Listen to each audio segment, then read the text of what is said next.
Priatelia, pozdravujem vás z Giraltoviec. Je to druhé centrum zdieľaných služieb v celom okrese Svidník. Chcem tým povedať iba jednu vec. Celý okres Svidník má dve centra zdieľaných služieb, ktorých sú všetky samosprávy z okresu. Sú tu služby, ktoré žiadajú a potrebujú mestá a obce. Je tu kvalitný servis, sú tu odborníci, ktorí poskytujú svoje služby pre všetky obce a mestá v tomto celom okrese. Je to veľmi dobrý signál do iných regiónov, je to signál aj k tým, ktorí ešte v tejto chvíli iba uvažujú o tom, aby sa spojili pre spoločný výkon agendy.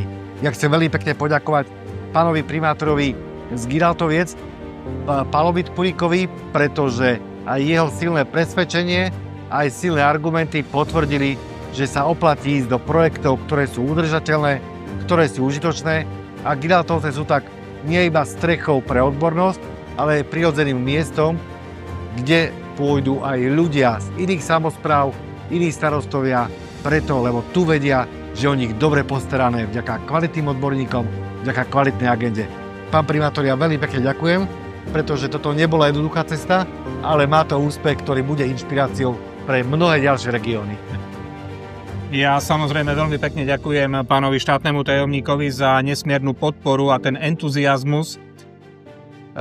Príspevkom cez 560 000 eur sme zabezpečili zrekonštruovanie kompletných priestorov 3. nadzemného podlažia Mestského úradu v Giraltovciach. Je zabezpečené personalistika a mzdy, účtovníctvo a ďalšie servisné služby pre 22 subjektov, ktoré sú zastrešované našim centrom zdieľaných služieb.